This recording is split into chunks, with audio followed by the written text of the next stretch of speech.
What's going on, everybody? We are back. Episode number 214 of the Club and Sub podcast. This week, we're talking UFC Mexico City. Once again, headlined by Brandon Moreno. He's taking on Steven Erceg. Good little fun flyweight bout we got in the main. Brandon Moreno, the go-to in Mexico. So it should be a fun one. As always, guys, drop the like, subscribe, share the show if you like it. Helps us out a lot. We'd appreciate it a lot. And yeah, I mean, with that, I guess we can talk about last week's card. I made a bit of a mess of this one. Last night's card. Yesterday's card. Yeah. Tim's saying, how about that club and sub? MMA Clip's happy to do the show. Dog City, we'll see, Des. Yeah, I ended up losing 4.7 units on the plays I gave out before. Had a little bit of tip with Chris Duncan and some of the over GTD in the Olberg fight, which kind of bailed me a little bit. But yeah, I mean, I'll get into it and break it down. I had Leon Edwards against Sean Brady, had a unit and a half, a plus 139. This and the next fight, I said I leaned the other side on the show, thought about it all week, ultimately went with Edwards because of the experience edge, because I felt like Brady was a bit soft. I'm just stupid if I didn't see it in the tape to go with it. Edwards got mauled. I mean, it tracks with what I've thought of him for most of his career, but yeah, unfortunate, horrible bet. Sean Brady, pretty good, but insane on top. And Edwards just, if you can take Leon Edwards down, man, the guy just doesn't have it. I had 1.89 units on Morgan Charrier at minus 126. Another one I said on the show last week, I was going to bet Wood. I spent the latter part of the week getting way deep in the weeds in my own head and talked myself into Charrier on hardware and power. Lags, I know you were on the other side of that, so bravo to you. Thank you. And I'll go fuck myself for deciding to do that, so that was painful. I had 2.54 units on Jai Herbert minus 127.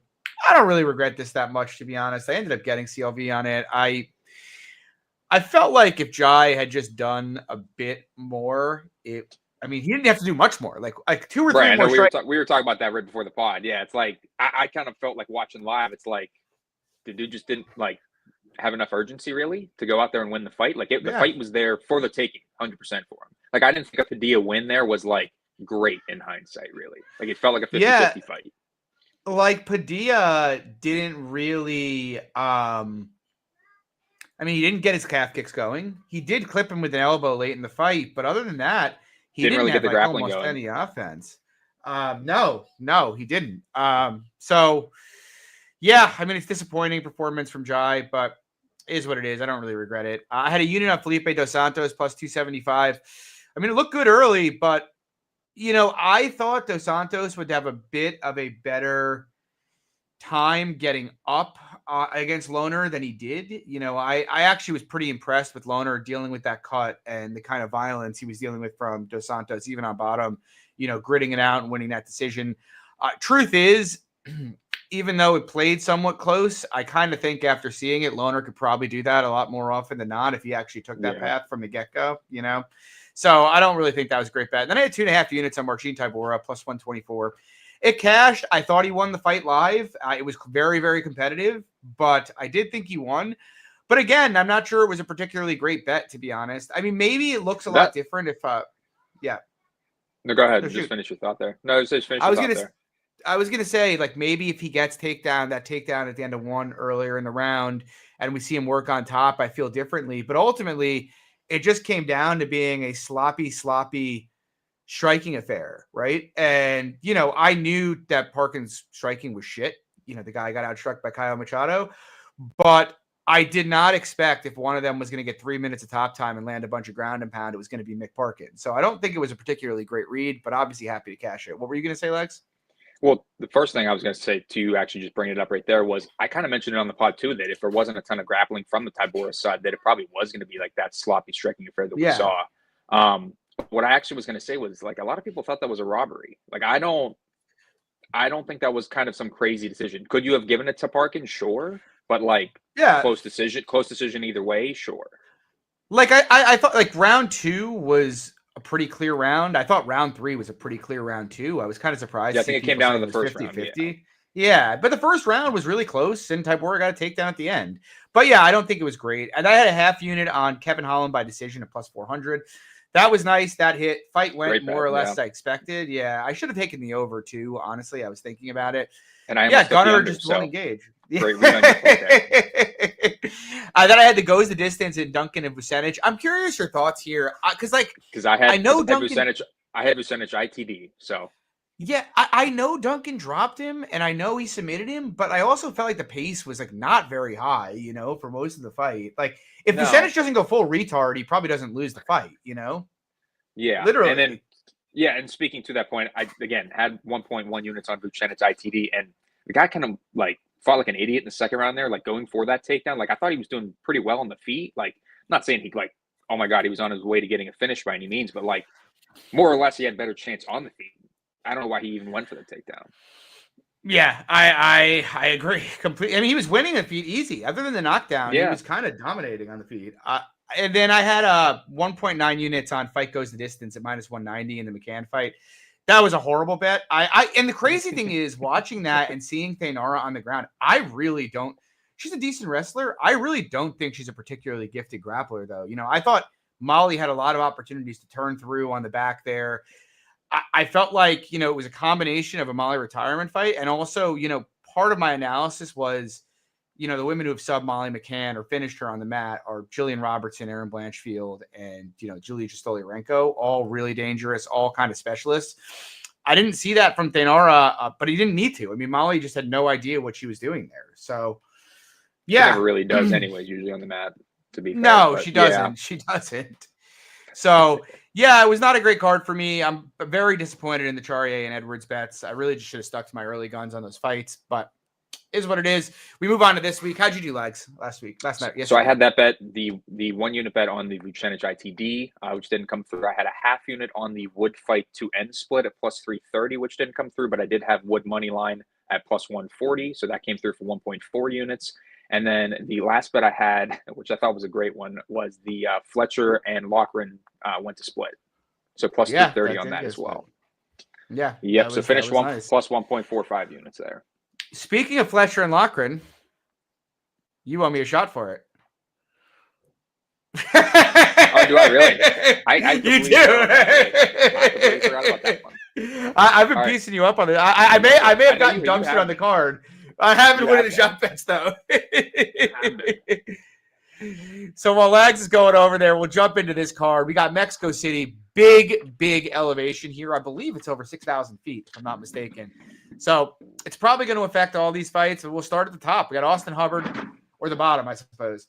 We got Austin Hubard. He's taking on Markel Maderos. Current price, Maderos -200. Comeback on Hubard +170. I took 2 units on Hubard +180 last week. I think it's a decent spot for him. I mean, look, I have been very vocal about not loving Austin Hubard on this podcast over the years. The man is harmless, you might say. But, he's a tough, gritty, well-rounded fighter. He's a decent striker, good check left hook, good calf kicks. He's a decent wrestler. He's not great, but he's serviceable against guys that can't wrestle well. And he keeps a relatively high pace. Unless you've got a massive physicality or athleticism edge against him, he's a hard guy to separate from. You've seen that in his last few fights. Alexander Hernandez, in my opinion, very, very good fighter. Ended up in a split because Hubard just wouldn't let him off the hook and just did what he does. You saw that 2 fights ago, Mikhail Figlak. I thought he lost that fight, but I did bet him there, but he won. Again, very high-paced fight. Figlak, not a ton of power, not a ton of athleticism. Hubard was able to compete with him fine. Gets Markel Maderos here. Maderos, some think, is a really good prospect. Personally, I am not a large fan of Markel Maderos. I feel, there's a lot of flash to this guy's striking. But when you actually watch him strike and let his hands go, I mean, first of all, the guy's very, very easy to hit. He fought Landon Quinones in his last fight. Bottom of the barrel, like the bottom of the barrel. And I bet Quinones, and frankly, I still think Quinones won that fight. I was pretty confused on rewatch, just as confused as I was when it was live. But the amount of boxing success Quinones had with this guy, makes me very, very skeptical that he's going to be able to defend head strikes at a decent level against anybody decent at this level. In that fight, too, you didn't see a lot of volume from Maderos. We've seen that regionally sometimes as well. His grappling was pretty neutered when he tried to grapple with Quinones there. I mean, don't get me wrong. Maderos is a decent athlete. He's got okay power, but I look at him and I just don't see what the hype is all about here. You know, I don't think he's going to knock out a lot of guys at this level. His output's not super high. His cardio is okay, and his defense is pretty poor. And he's not a big grappling threat. Is he more skilled than Austin Hubard? Probably. I would guess yes. But, you know, Hubbard's going to find his shots here. He's going to find his jab. He's probably going to find his check hook a lot. The low kicks will be there. He might have some grappling equity here. On top of which, it's in altitude. We know Hubbard's got great cardio. Maderos, good lad, Legs. Maderos has never fought in an altitude like this before, and there's a huge experience edge on the Hubbard side. You know, he's got 10 UFC fights. He's fought some pretty good competition. You know, he's not going to see anything from Markel Maderos, in my opinion, that he didn't see from guys like Figlock and Hernandez. Like, I think both of them I'd favor against Maderos. So, yeah, I mean, I'm not saying I'd favor Hubbard against Maderos. I expect it to be a very competitive fight. I think it's going to be very, very close. The margins are going to be very, very tight. I don't think there's a lot of finishing upside on either side here. So, plus 185, I took it for 2 units. What are your thoughts here, Legs? Yeah, I totally thought that you would be coming on here saying you would like Hubbard too, just because it just, again, this fight just kind of seems like a total classic John dog. And again, totally don't disagree with any points that you're making, because like me watching Maderos tape, to me, it's mostly just the calf kicks that he excels at. Great calf kicks. And I think that could be a huge weapon here. I mean, we even saw, and it's a couple years ago, but Vince Pashelle have great success with those calf kicks, was able to 30-27 Hubbard. And actually, you know, funny narrative, John, people probably won't bring up, but Factory X is looking to go 3-0 against Austin Hubbard. We had Vince Pashelle, Anthony Hernandez, and now we have Maderos. Sorry, I bet both Pashelle. I bet both Pashelle and Hernandez, and now I am going to take the Austin side. So it's time for him to get right here. Grudge match with Austin Hubbard and Factory X. I guess the only thing I shouldn't say I disagree. I guess I agree with you on this point. He is super hittable, Maderos, and that's why I wouldn't be wanting to lay the chalk. But like, to me, I think, I mean, again, Hubbard's going to compete as a dog. I just don't see like I don't know. I mean, let me reframe it for you. He's not assertive, obviously. He's not, but do you think he's a worse fighter than Landon Quinones? Can measure it. Right. And that was a 50-50 fight. Yeah, that's fair. So we Dogfather saying you're not locked in, Legs. That shot got to you. Maderos is at the MMA lab now. No, I'm not locked in. No, I'm not. Next fight of the night, we got Jamal Emmers. Whew, God, I've lost a lot of money on Jamal Emmers fights. Taking on Gabriel Miranda. Current price, Jamal Emmers minus 350. The comeback on Gabriel Miranda plus 285. What do you think here, Lags? Is Emmers worth the price tag? Not 350, no. And crazy chalk move. I know we talked about this before again too. Like, was it minus 210 for, you know, quick little minute and then shot up? I mean, again, this is a level of opponent that Emmers should have no issue with. Like, Miranda, round 1 finisher, guy's got no cardio, and even in elevation, this is going to be more pronounced. Emmers should have no business, no issue here at all.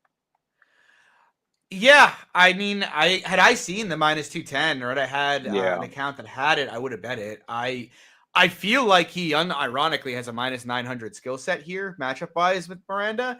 But I mean, dude, Jamal Emmers, just like, the dude knows how to snatch defeat from the jaws of victory better than anybody else in the UFC. You know, I still think to this day that like he's got one of the most well-rounded skill sets at 145. Like, if the guy had a better head on his shoulders, he'd probably be a top 10 to 15 fighter, but he just finds ways to lose fights. And at minus 350, that's a dangerous thing to play with. Having said that, you know, Miranda's a jiu-jitsu guy. He really should not have any success taking Emmers down here. Emmers, very, very, very good takedown defense. Very, very good defensive grappler. On the feet, Emmers, longer, faster, more athletic, way better defense, way more precise, way better on the counter. He's better everywhere. He's better everywhere this fight goes. And he's got better cardio. Yeah. The thing is, it's like Gabriel Miranda, you got to give him credit for one thing. The dude fucking tries and he goes for it. And like, we saw that in Emmers' last fight with Nate Landwehr. And I know Nate is way better than Gabriel Miranda, but like, Emmers is a better fighter than Nate Landwehr, or a more skilled fighter than Nate Landwehr. And he was beating the brakes off him, and Nate didn't go away, and he broke and got KO'd. And now, do I think Gabriel Miranda has the kind of tenacity of a Nate Landwehr? No, definitely not. I think Jamal, I'll be honest, I pondered playing this line even where it is. I am not going to, because I have been hurt. The caveat to that would be, or I shouldn't say the caveat, but I would say the like what I would throw out to you instead, like why not play the under 2.5 minus 170? Like if you instead of like obviously laying this, like I think more often than not, Emmers is likely finding a finish in this matchup, and conversely, that's Miranda's path to victory. Yeah, he should find the chin at will. Really, I mean, he shouldn't have any issue. I don't really disagree. I just like I hope he wins because I'm a fan of Jamal Emmers, but at this point, it's like I lost on Jenkins against him. I lost fading him with Sabatini with him.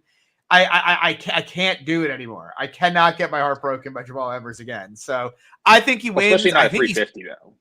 No, I honestly, Lags, I still think there's probably value on the line. I think he should. Nah, I'm not doing it, but I think he should be like 550. Honestly, like he is that much better. It is not competitive skill for skill. Well, yeah, no, I don't disagree. I guess to my point is if you think it's going to be 550, like he looks 550, then the under's got to look like huge value then, right? I agree. He's gonna land his shots and hurt him pretty bad here. But moving on, we got a mess of a fight. Rafa Garcia taking out Vince from Health Pashelle. Current price, Rafa Garcia minus 500. Comeback on Pashelle plus 375. Well, how does Rafa Garcia keep getting these fights against like 42-year-old men?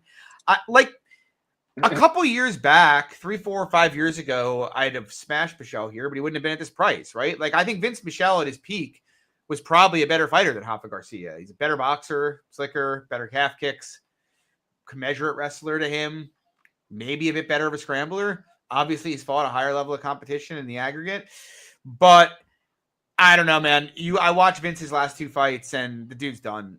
And it's not surprising, It's 100. It's an 45 pound, no, 55 pound fight, and he's 41 years old, 42 years old. Yeah, I mean, it's obvious he's finished. He's collecting a paycheck here now. Rafa, I will say this. Even though I think skill for skill Vince is better, and I think he's washed, Rafa not exactly a guy to typically separate much. He doesn't really. He's pretty meat and potatoes on the feet. Doesn't pack much power. He's kind of low volume. He's kind of gassy.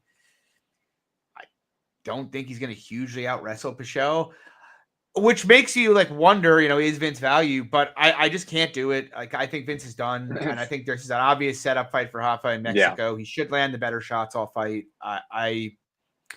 I hope Vince wins. I'm going to be rooting for him, but I have no interest. It's a stupid fight. What do you think? It's funny. I was just looking at Garcia's resume because I thought like this had some comparisons to last week a little bit to what we were talking about was Christian Leroy Duncan's resume. How he has those awful fights, has that very similar step up competition, doesn't perform. And then, you look at this, like Nasrat doesn't perform great. Obviously, Grutzmacher is the only like really bad L there. Jakar Close, Grant Dawson, but then he wins the Clay Guidas, the Maha Shots, the Jesse Ronsons, the Natan Levies, the Vince Pashelles here. The bums and the wash guys. That's exactly. Like any of Guida, Ronson, or Pashelle in their primes probably beat Rafa with very, very little difficulty. But the guy's got a lot of horsepower, and he's going to have a lot of big moments here. So it's tough. And this is a huge over 2.5. I mean, it'd be. I don't know. Do you think he has a lot of horsepower? Like.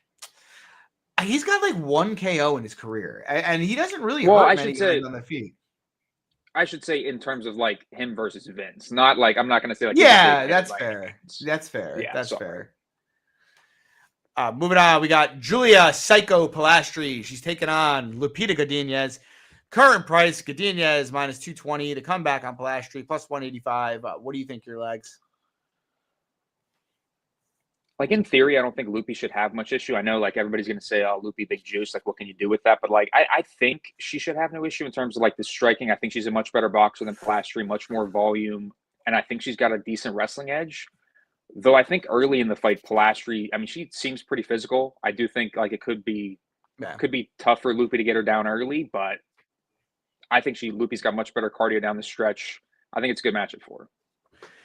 I do too. I'm not betting 220. I wanted to bet her actually, and it was like 175 yesterday. I was hoping we'd see 150 with Palastri off a win, but it moved out to 220. I think the price is fine here. And I think the price is fine specifically for what you said, Lags. Like it's hard to trust Lupi to stick to the game plan she needs to stick to, right?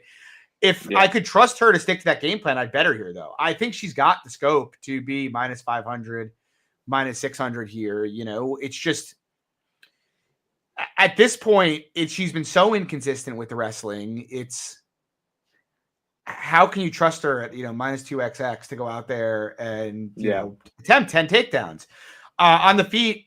I'm with you. I think she's a bit better. I think she's a better boxer. Julia more diverse, but she's also way more hittable.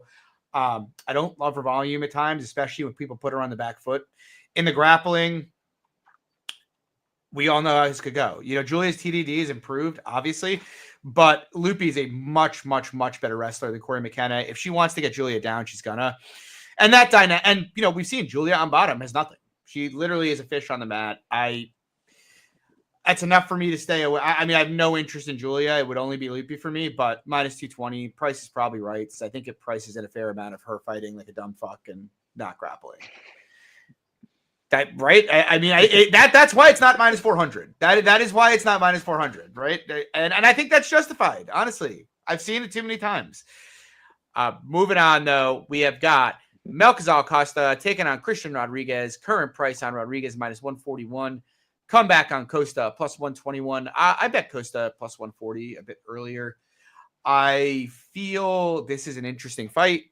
I've obviously had some bad run-ins with C-Rod. I bet Bashi by decision in his last fight. I bet Bulgarian against him. I did bet him against Cameron Sammon, so there's that. So I might break even on him, but still, he's been the house of horrors for me. Almost. You bet him against Raul? No, sadly. Gotcha. I did not bet Raul, though.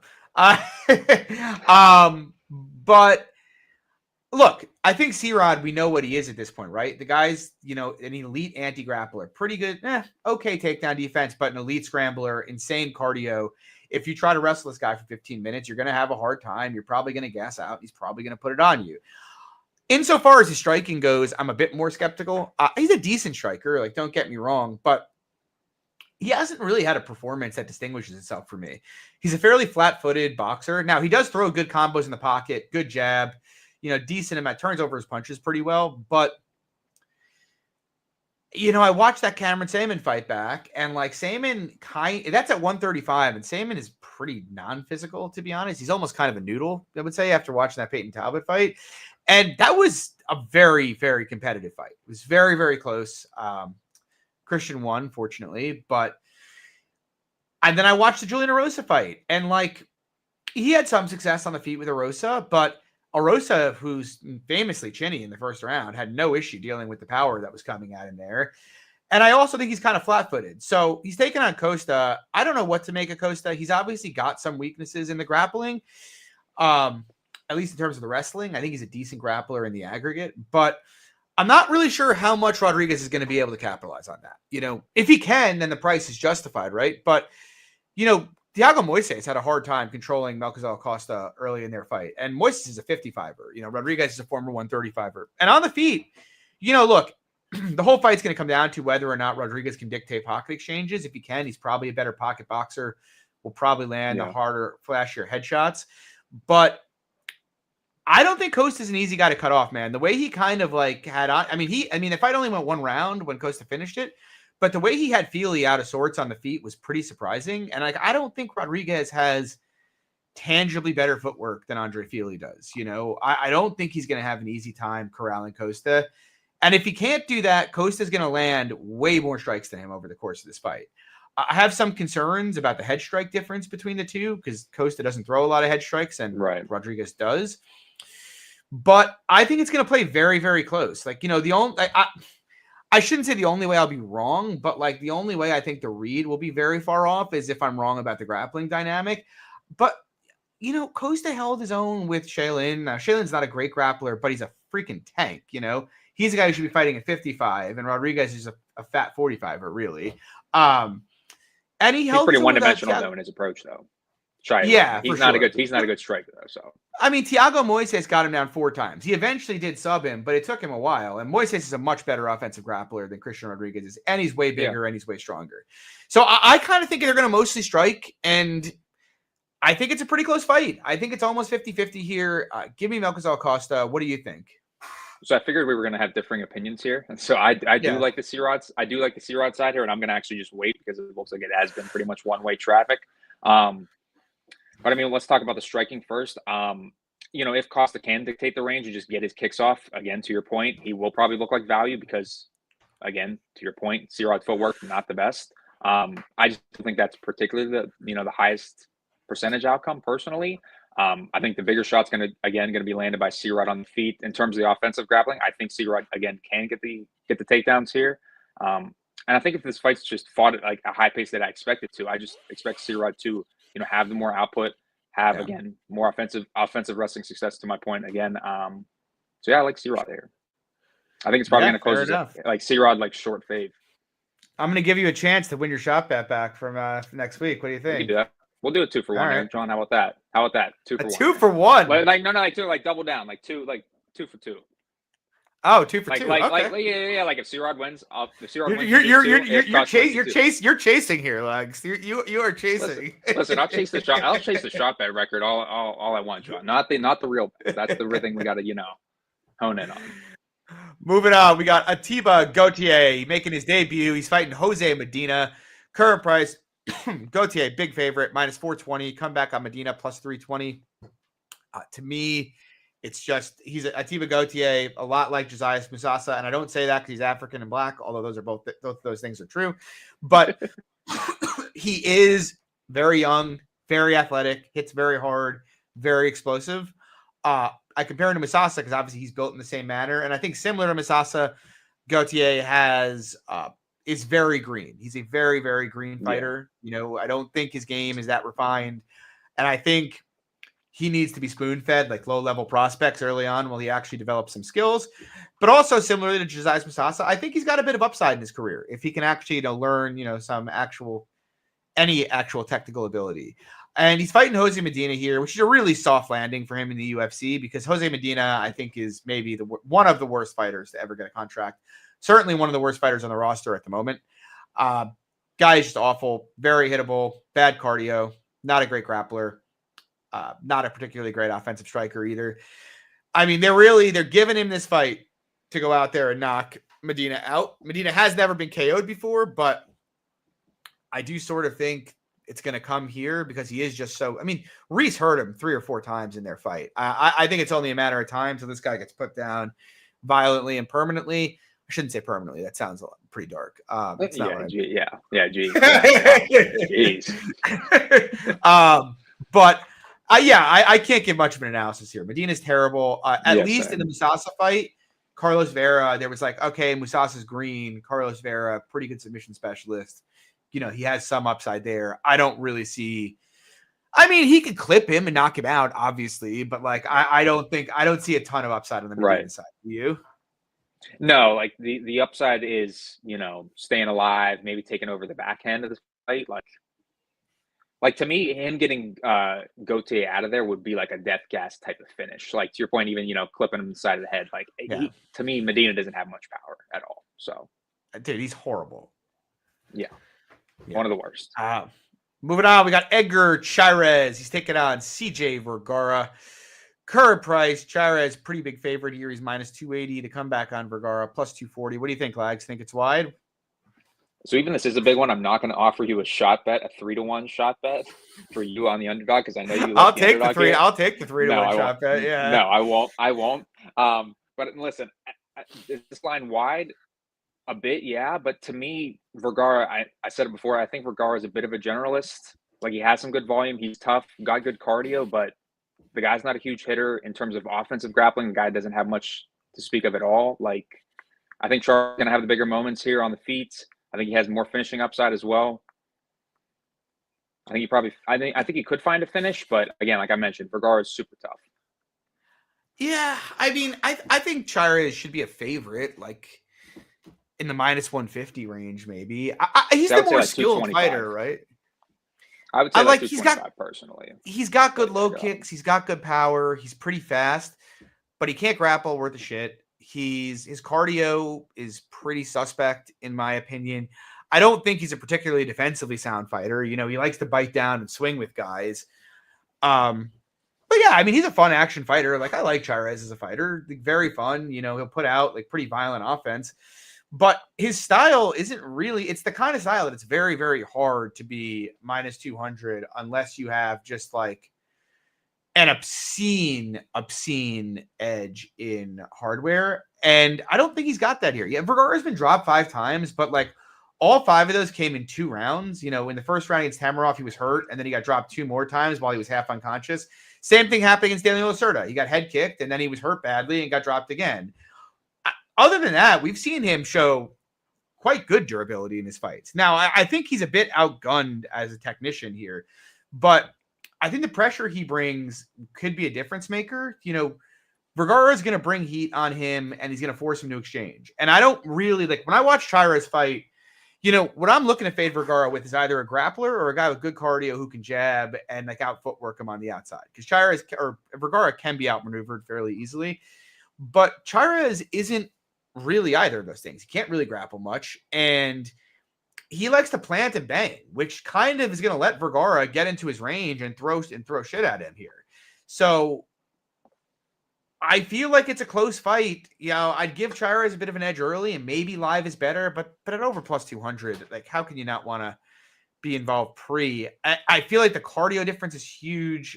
I like the pace that Vgara brings. I think if he can clear, you know, the first 3 or 4 minutes, he can really, you know, work into this fight and maybe even take it over on the back end. Yeah, I mean, I think it's a close fight. I think minus 150 to minus 180, Chavez is fine, but I think Vgara over 230, 240, it's a bit too out there. So I'm in for a unit. I took plus 275, but I think the line's fine here too. Moving on, we have cool fight here. Ronaldo Rodriguez taking on Kevin Borhas. Ronaldo Rodriguez, another guy that I am consistently wrong on. I had Denis Bondar against him for pretty big, and Bondar gassed out in Mexico City and was submitted. I had Ode Osborne against him pretty big. But Ode Osborne, I am convinced this day, had Osborne just walked away after he dropped him in round 1, the fight would have been waived. I still, even on rewatch, don't understand how he didn't finish the triangle he had in on him after he dropped him. That too. That was another one on rewatch where I was like, the triangle was more impressive to me than like the knockdown. Like the knockdown obviously was like, okay, all right, great shot. But like the triangle was like, dude, that was deep. I was like watching it and I'm like, how did I lose this? How is he awake right now? Like, you know, it's crazy. Crazy. And yeah, it's weird because like I'm gaining a grudging respect for Luis Rodriguez because he's obviously very tough. He's pretty durable. He's got pretty good cardio. If he gets on top of you, he's nasty on top. But I still think he's got giant glaring holes in his game. He doesn't really throw enough. He's pretty easy to outwork on the feet. I think he's really nasty on top, but I don't know how good his wrestling is, and he doesn't go for it a whole lot. You know, he just doesn't. Which is like he should be designing his game around being a proactive wrestler, not being a slow plotting pressure boxer. You know, but he tends to just counter grapple when guys grapple him. With Kevin Borhas, I think Borhas has a pretty decent edge early on the feet here. He's much faster. I think his boxing is way better. You know, just very, very tight combinations, lands hard, decent kicking game, very, very game. And if you told me that Borhas keeps us on the feet for 15 minutes and doesn't slow down in altitude, I would 100% bet him here. But you know, I don't trust this. Yeah, I don't trust his cardio, and you know Lewis is going to pressure him. I also think Borhas is a bit hittable, and while I think he's a better boxer, you know, Lewis throws some fucking power behind, you know, his shots and his overhands, and I think he's going to have some success landing them here. And I watch Borhas's grappling tape, man. I think this guy's hips are horrible. The only thing he seems to really know how to do when he's on his back is like grab a whizzer and hang on to it for dear life. You know, the few times we've seen him get flattened out or put flat on his back in the UFC and on Contender Series, he has looked dreadful, in my opinion. Yeah, so like I think Rodriguez is the side here, honestly. I haven't decided if I'm going to bet him or not yet, but like I do think he's got a cardio edge. I think he's got a durability edge. He's got a huge grappling edge if he gets on top here. Like the Borhas path is likely going to be, maybe he can knock him out, but I'd be a little surprised. I don't think he hits anywhere near as hard as Ode does. Like the path to me seems like it's outpoint him to a decision, not gas out in altitude and stay safe and not end up on bottom. Because I think one takedown could be the fight, and I think it'll almost certainly be the round if his shoulders touch the mat. I just see a lot more upside on the Rodriguez side in this fight. I'm debating whether to play him or not, but I do think he's got He's got a couple to phrase Gugabe, who was in the chat earlier, I win buttons here that, if he goes to that part of his game, he should win pretty easily. What do you think, Legs? A great Gugabeism that isn't used enough. Yeah. Yeah, I agree completely. Yes. So again, completely to your point, I see the same holes that Lazy Boy has, and I haven't been on the fade train by any means, but this actually, again, I completely agree with you. This seems to me like a matchup that is perfectly suited for him. Like, I think he has the offensive grappling success here against Borhas. On the feet, yes, super hittable, super low volume, but I think to your point about the takedowns, like, not only like could a takedown be the fight, I think if it's not the fight, like, I think Rodriguez is so damaging on top that the damage that he's going to cause is just going to like, that's going to be really put Borhas in a tough situation the way this fight goes. So, and we've seen Lewis fight in altitude. Like, he's fought in Mexico City like 5 times in his career. We know his cardio checks out there. We don't know Borhas's cardio looks a little sus to me in general, to be quite honest. And now he's fighting up in altitude. It did slow in the Van fight, but that was fought at an insane pace. Yeah, and that's Van. But do you, so like, would you, and I guess what's confusing me a bit is the Borhas line currently is tighter than it was against Ode. Like, how would you line Borhas against Ode? I think I'd favor Ode pretty, not comfortably, but like minus 150, that range, minus 170. Sorry, what were you saying at first, though? Ode, like, right now, Lewis is a smaller favorite against Borhas than he was agast Ode Osborne. And that doesn't make any sense. Yeah, it ended up closing minus 120. No, it closed higher. Yeah. Okay. But no, that just makes very little sense to me, honestly, because I don't think Borhas is as potent as Ode. He's certainly not as long as he is. And I think Ode is a better wrestler than Borhas is, frankly. Yeah. So. Yeah, he's super long. Yep. Moving on, though, we got David Martinez. He's making his debut in Mexico, Mexican fighter. He's taking on Simon Olivera, last seen quitting against Daniel Marcos. Current price, David Martinez is minus 400. The comeback on Olivera, plus 300. What do you think, Lags? Is Olivera live? Yeah, Simon Olivera last seen losing as a favorite, as me cashing a plus money underdog on Daniel Marcos as we went head to head there. I bet Olivera as an underdog, and he closed like minus 150. I know. Yeah. Crazy. I would say he could be like, I don't think much of Olivera in general, like, if his skills, like, he seems like a jobber. But I mean, in terms of the grappling success, I think he could maybe have some. Like, Martinez, to me, like, there's not a ton of footage of him grappling. In general, I think he's operating pretty low level, Martinez. Like, he's got some crisp shots on the feet. He's got some good power, but like, he's not fighting a lot of guys. Like, the strength of schedule is not great. And even in general, like, his style's not particularly high level, in my opinion. Not high volume. Again, just like I mentioned, just crisp shots on the feet, a lot of one and done here and there. Guy seems like he hits really hard, though, and I definitely think he can finish Olivera on the back end here. And so I think that's probably where I would look at, if anything, is maybe an under. The only thing, like, counterpoint to that would be Martinez seems pretty tough himself. Like, I would maybe just do almost a Martinez ITD, but then again, don't want to get too greedy with it. Yeah, I have mixed feelings because, like, Martinez looks like a decent prospect to me, to your point. Like, very, very technically sound. He seems to be a decent defensive grappler from the limited tape, to your point, but it is very limited, and the strength schedule has been very, very, very low. But, I like his skills, good footwork, solid striking, very crisp hands, to your point, good kicker. It is a big step up in competition for him. And I wasn't high on Simon. Well, that I don't know. I don't think much of Olivera, I guess. So I don't either, but I also feel like, I felt like Olivera looked like career worst against Marcos, and you can credit that to Marcos, but also go rewatch that fight. He threw like 20 spinning back fists in that fight and just gassed himself out throwing spinning shit from 10 feet away. It was bizarre, Like, I was reasonably confident in Olivera going into that fight, to be completely honest. And I mean, look, that aged horribly because Marcos is a pretty good fighter and Olivera is not. But I mean, Olivera, I think he can land shots here on Martinez and punches. He's got decent pop. If he can get on top, which I'm not sure, but if he can, he's a dangerous submission grappler. He's obviously the more experienced fighter. He's fought a better level of competition. Like I really don't want to bet him because I think they are making this fight for David Martinez, but it's an odd fight because they're making it against a guy that is like very, very dangerous. Like whatever you want to say about Olivera and the issues he may have, the guy can finish the fight both on the feet and on the ground. And I don't think David Martinez is going to be much of a finisher in the UFC. So like with that dynamic, it's a pretty large price in my opinion. I feel burnt on Olivera, and I was completely disgusted with that performance his last time out.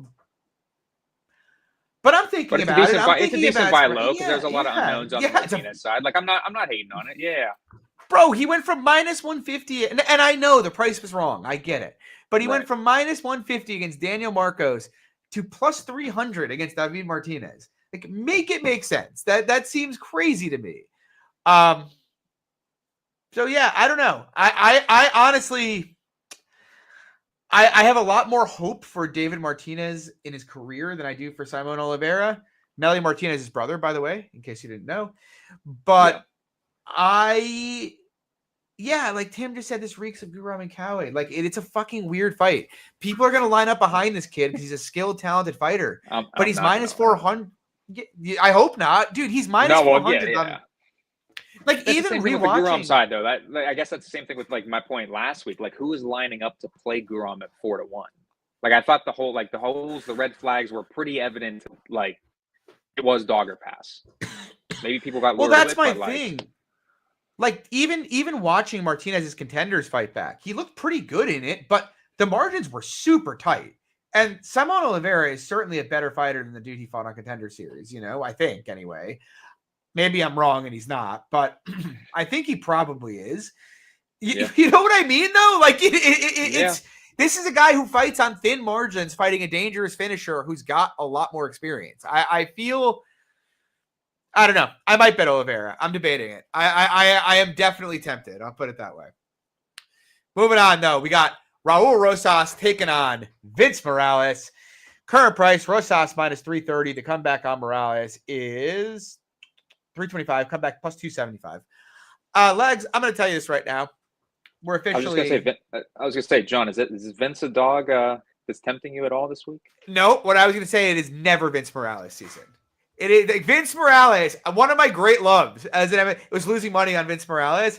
I said it before his last fight with Smith that I'm never betting him again. And I am holding true to it. Dude, this guy, he has got skills. He's a good boxer. He's the pits. An okay grappler.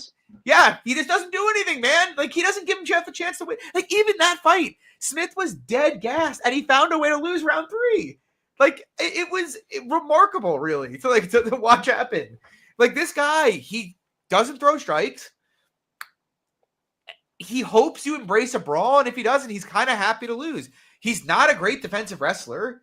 His jiu-jitsu's okay. It's pretty good. But I look at it, and like the biggest difference between these guys is the physicality and athleticism. It's gigantic. Like Raul Rosas is so much stronger than Vince is. He's so much more athletic. He is going to take him down early in this fight. He's probably going to take his back early in this fight. Will he finish him? I don't know. But I'll tell you this. I've had my issues with Raul Rosas Jr., and one day the fade will come again.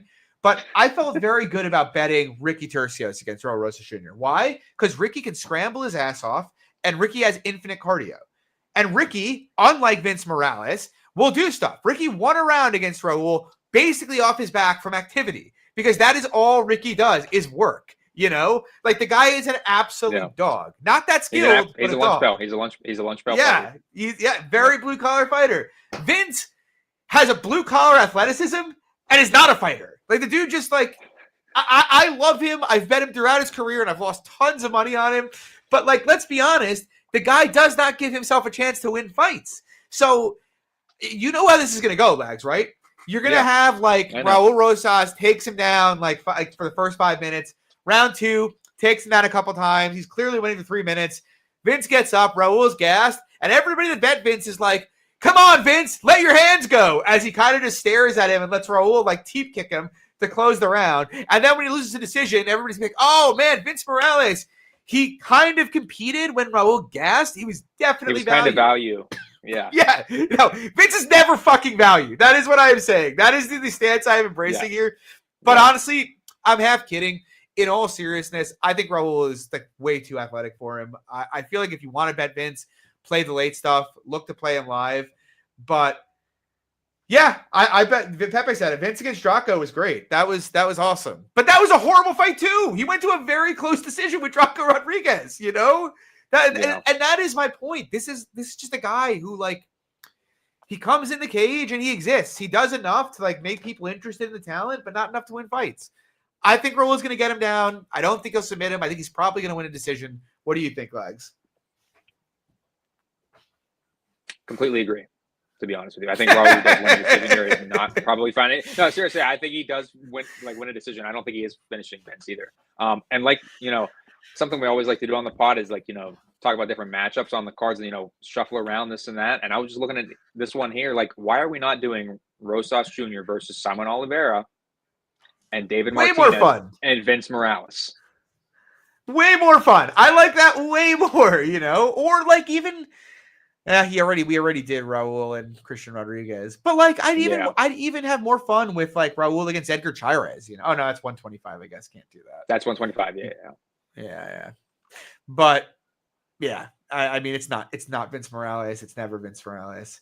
Yeah, Pepe just said in the chat, that's the best take. Vince is just a guy. That's what he is. This is like, you know, well-trained guy who comes out there and fights. Next up, though, banger fight here. I'm fucking pissed at the line movement today because I still want to get in on the side. We got Joe Pyfer. He's taking on Kelvin Gastlam. Current price, Joe body bags Pyfer minus 340 to come back on Gastlam plus 280. What are your thoughts here, Danny? Well, I'm going to assume that you like the Kelvin side here, and I guess we're going to have another head-to-head here. Will you do a 3-1 shot bet on this one? No. I'm not shot like Kelvin. Because mainly I'm not a huge fan of Pyfer in general, but in terms of the matchup, though, I think it's just too big and strong for Kelvin. Should be able to get the takedowns. I personally, if the line comes out and it's decent, and if there's a decent prop for the sub decision on Pyfer, that's where I would look. I think on the mat, I think he can find a choke. If not, I think he can control him, win decision. Yeah, I mean, he could do those things, and I'm reasonably high on Pyfer as a prospect. You know, good boxer, a lot of power, decent grappler. But I don't know, man. Like, I look at Joe, and yeah, he knocked out Marc-Andre Barriault. Dude, Barriault's pretty shot-born at this point, if we're being completely honest. I do not have, you know, I don't put a lot of stock into that victory. He obviously submitted Razak Al-Hassan. I think that was last year's like MMA Twitter cash of the year. In particular, our boy Pepe in the chat, I believe, made a fucking mortgage off of that fight on the Pyfer sub 2 there. But I look at some of these performances and, you know, first of all, Joe's gotten very, very little resistance early in fights thus far in his career. Chance. I'm here. Can you guys hear me? Can anybody in the chat hear me? Comment if you can hear me. I think I'm still here too. I hear you. Do you hear me? Hear me? Yeah. No, we're good now. No, you were just loading on my screen. Okay. Yeah. I mean, at any rate, I feel like Joe Pyfer hasn't been forced to face a lot of adversity early in fights. Like, the closest he got was Razak Al-Hassan, you know, landing some really heavy leg kicks and making him uncomfortable. Obviously, the Hermanson fight happened, and, you know, he had a pretty good round early in that fight, but, you know, he started to slow down in round 3, and Jack took over the fight. But he hasn't had anybody come out and really push him early in a fight yet. Now, Kelvin, I don't know. And by the way, Lags, everyone's saying your screen is dark, so maybe pop out and come back in. Now, I don't know whether or not Kelvin is just done. He might be. Ironically, I kind of give him a bit more. I give him a bit more credence after seeing, you know, his fight with Sean Brady, or after seeing what Sean Brady did yesterday. You know, a lot of people thought he was done after that fight, but you see Sean Brady just absolutely mug Leon Edwards in the manner that he did, and it's like that. You know, can you really give Kelvin that much shit for getting held down by Sean Brady? I don't think so. You know, his last fight after that, I believe, was, you know, beating Daniel Rodriguez in a pretty competitive fight. But, like, Daniel Rodriguez very high volume, very, very good striker. And now Kelvin's fighting Joe Pyfer. And first of all, the big thing here is everybody's going to say, Joe Pyfer can grapple him, can sub him, whatever. Who has Joe Pyfer come out and attempted 3, 5, 10 takedowns against in his career? It's just like Joe Pyfer's game is not a cardio grappler who's going to come out here and mug you on the ground for 3 rounds. And he's never done that. That's never been his game in his career. Maybe it will be here, and maybe he'll have success doing it. But I mean, the only guy at 185 that's really fucked Kelvin on the ground was like prime Chris Weidman, who was a much better grappler than Joe Pyfer. And even in that fight, Kelvin found his way up. And on the feet, yeah, Pyfer's faster early. He hits harder. But Kelvin is not, he's not going to fuck off. He's going to step into the pocket. He's going to throw hands with him. He's going to throw leg kicks, which I think could cause Pyfer a lot of issues. And I mean, at the end of the day, dude, Joe Pyfer, it's like, yeah, he had his big step up in competition and he lost. He stepped back down. He beat Marc-Andre Barrio. Who else did he beat recently? Was that it? Is that the only fight he's won since? No, it was just Razak. It was just him and Razak, right? Yeah. Dixon saying he did it to Razak. He's saying he took down Razak a bunch, but he took him down like twice, and Razak got up once, and then he took him down again in round 2. Like, maybe he took him down 3 times, but I am quite sure Pyfer doesn't have anywhere near the cardio of Sean Brady. I'm quite sure he's not as good on top.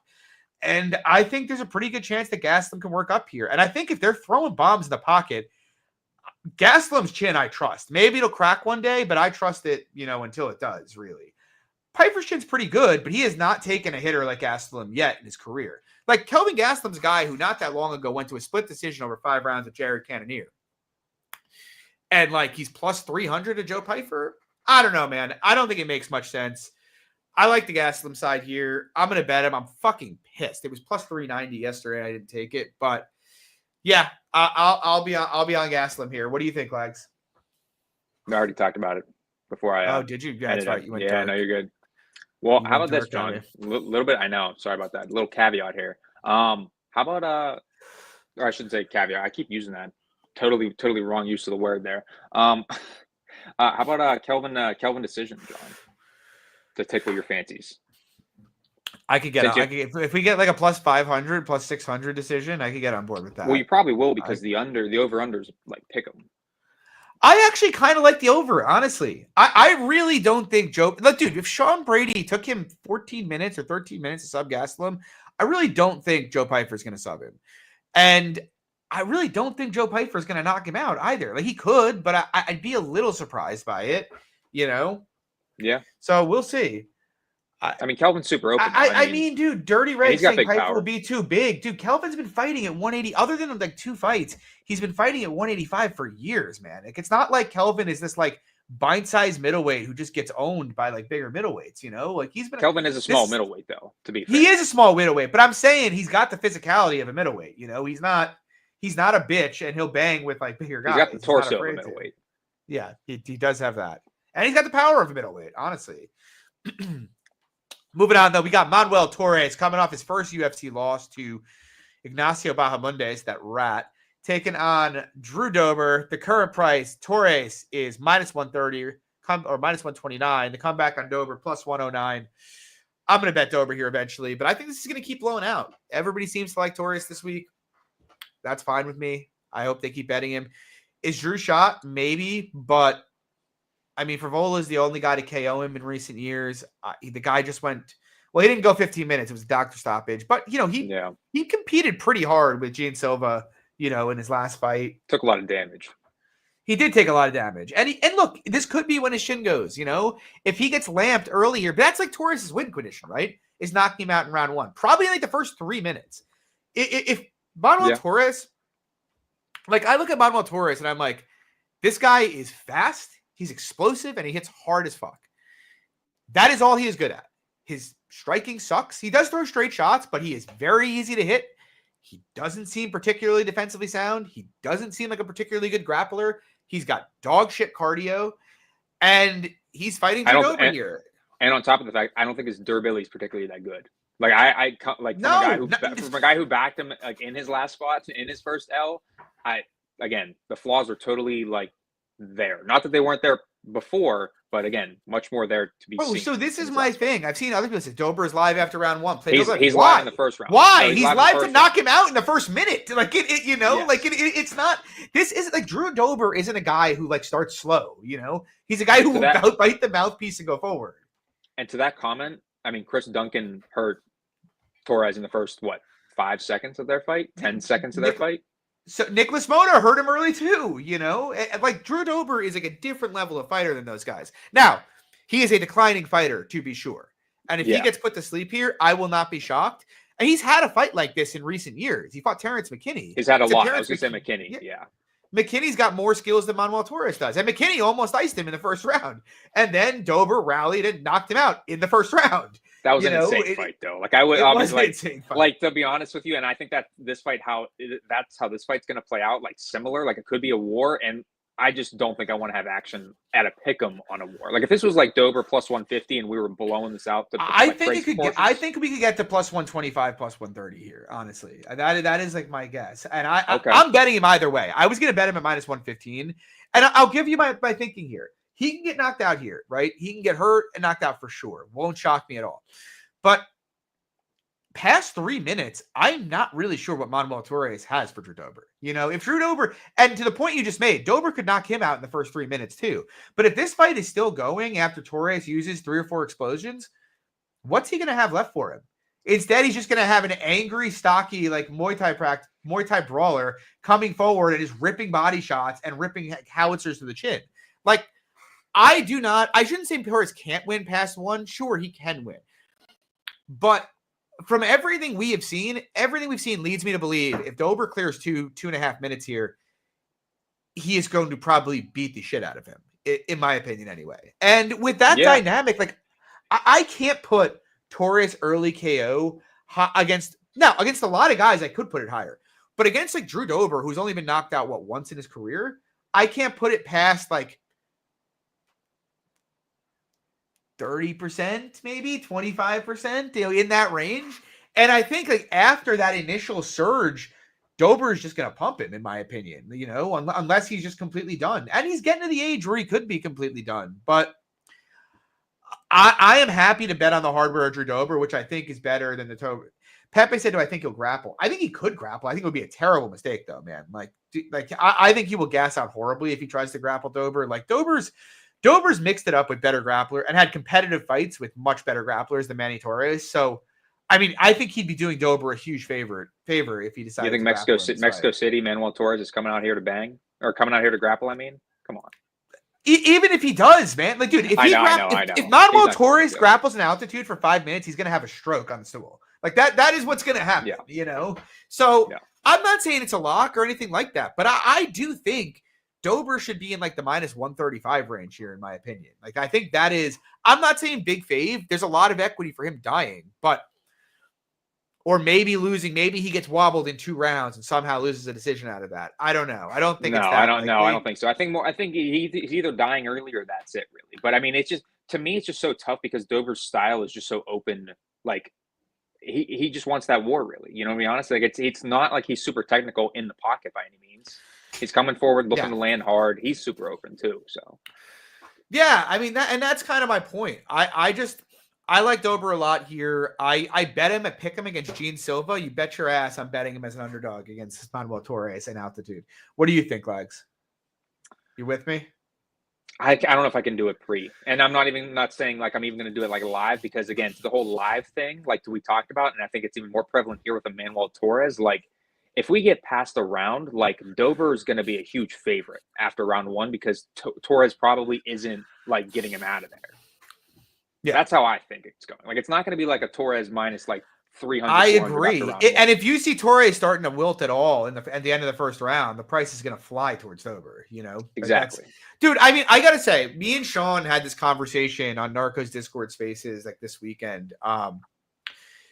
And I feel like a lot of people keep trying to identify live prices and, fights that'll be good live spots, right? And I feel like much more often than not, the market is pricing these in now and has been for like a year, Like, very, very rarely are we getting the spots that seem like obvious live spots that end up with a good live price. It almost never happens anymore.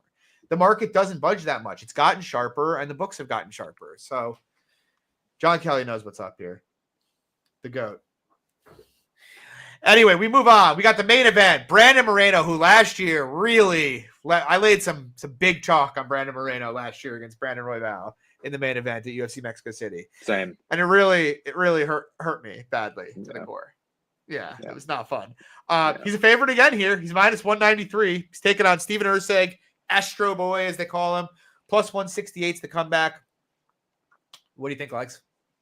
Only bet of the card so far, and I bet Astro Boy. Unit and a half plus 170. I guess talking from a market perspective, I think it's kind of crazy that Erceg is the same price that he was against Pantoja. That he was here. Like I rate Pantoja much higher than I do Brandon Moreno in terms of a grappler, and I think that's really where this fight comes down to. Because I think if it's standing for 25 minutes, I mean Erceg's competing. I think Erceg's a solid boxer himself. I know the guy's pretty wooden, but he's got great boxing. I just think it's a close fight where I think Erceg can minimize the grappling offense from Moreno. So if you're giving me plus 170, I'm all for it. Yeah, I haven't made a firm decision yet on this fight, but I'm leaning that side too, to the Erceg side. Like I bet Moreno pretty big in his last fight against Amir Albazi at like minus 160. And I felt like, I shouldn't even say I felt like going into that fight, I was like, yeah, Moreno hasn't looked great lately, but if he shows up as himself, he's minus 400. And even if he just shows up fighting technical like he did against Royval, he's the much better technician, and he's probably not going to give up any grappling. So he's got to be at least like minus 220 here. I feel differently here because now, we just had a great Brandon Moreno performance against Albazi. He beat the brakes off him to an easy decision. And now the market is starting to treat him like, he's the champion again. He's getting near minus 200 here against Steven Erceg. And I felt like going into his last fight, the market was overstating the degree of the decline that he had.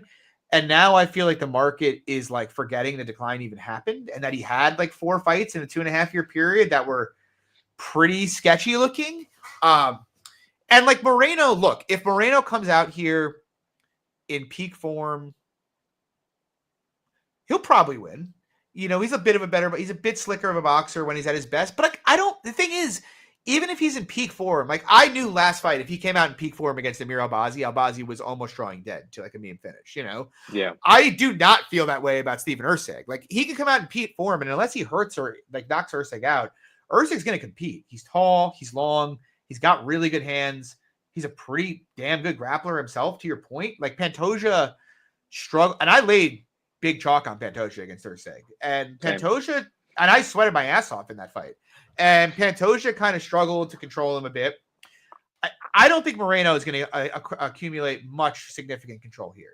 And if he's not accumulating control, like the market's acting like Moreno. I know Erceg just got knocked out, but like Cara France has more power than Brandon Moreno, in my opinion, by like a fair amount. Yeah, his overhand right. And I think this week you might hear a lot, like because he just got knocked out, you're going to hear a lot this week, like, oh, Brandon Moreno's got this underrated power. Like, oh, he dropped, Brandon Moreno doesn't have much power.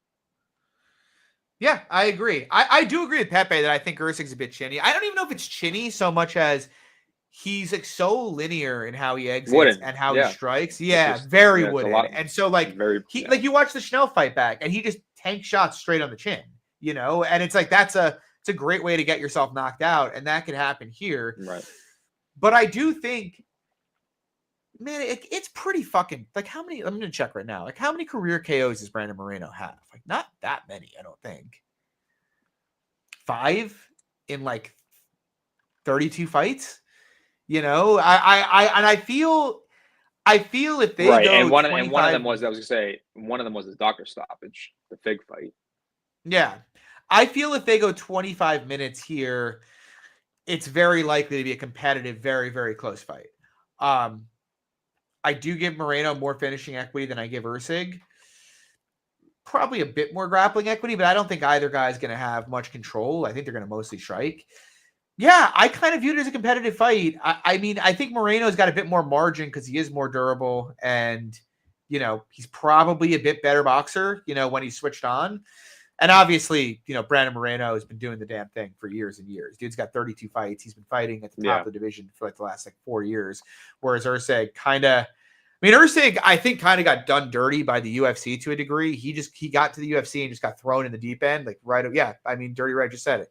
He literally got fired into the deep end right away, and he hasn't really had a chance to adapt. It's very hard to adapt and get better when you're fighting, the best guys on planet Earth. But I don't know. I'm kind of leaning to the Erceg side. I feel like, I understand Moreno being the favorite. I feel like minus 200 is a bit on the heavy side, given the dynamic, but I haven't made a formal decision if I'll play it or not yet. I've got to look at it a little bit closer, but all right. I do lean Erceg at the number. So the other thing is, and this is kind of interesting too, because like the over 4.5 is minus 240. And I feel like if that's true, there's probably a fair amount of value on Erceg, right? Like I think Moreno being minus 200 is contingent on him having like 25% KO chance in that neighborhood, See, I would almost say like sub chance personally. Like I don't think that Erceg is getting KO'd at like a high clip. Like I guess that's to my point, like the whole finishing narrative in general. Like and I don't think it's going to be a great price by any means, but like any of the alternate spreads for Erceg, like I think those would be good looks. I know they're going to be decently chalky. I just don't see Moreno. I don't see Moreno finishing him. I don't really either, honestly. I really don't. I know Erceg's had some sketch moments, but I generally think, I think it's going to be a close fight. So I'm excited to see it. The Mexico cards are always pretty fun. Yeah, and although the Mexico cards are fucking wonky, man. We've seen some weird, I shouldn't say weird gas outs, because given the altitude, they shouldn't be that weird. But we've seen some. And sorry, I completely forgot about that. We didn't even do the giveaway for the London card. Oh my god! I know. All right, because it was another card. Lads and I will chat this week and get it together. We are doing it. We are doing it. Like 100%. We are doing it this week. It is going to be a Mexico card, though. We are doing it. Well, and speaking of which, me and Sean are actually going to come back with Combat and Cocktails this week. We're going to have a mezcal-based drink for the people this week if they want to dabble and enjoy it with us. So that'll be fun. But yeah. So no frozen margaritas?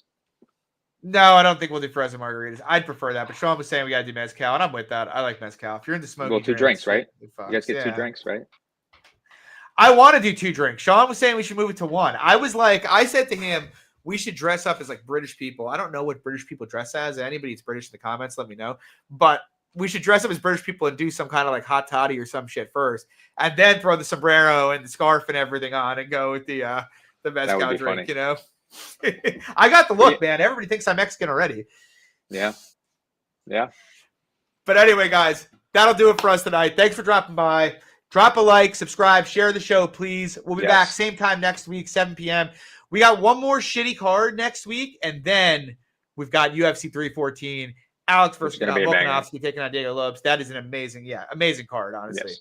And since that card is a few weeks out, we are going to get a guest on for that. We won't forget about that. Just like we won't forget about the giveaway that's going to happen. We're going to make a tweet out. Going to go out probably on Saturday. No, going to go out Saturday. Yeah, we will do it. All right, guys. Thanks for stopping by. We appreciate it. Good luck on your bets this weekend. Peace.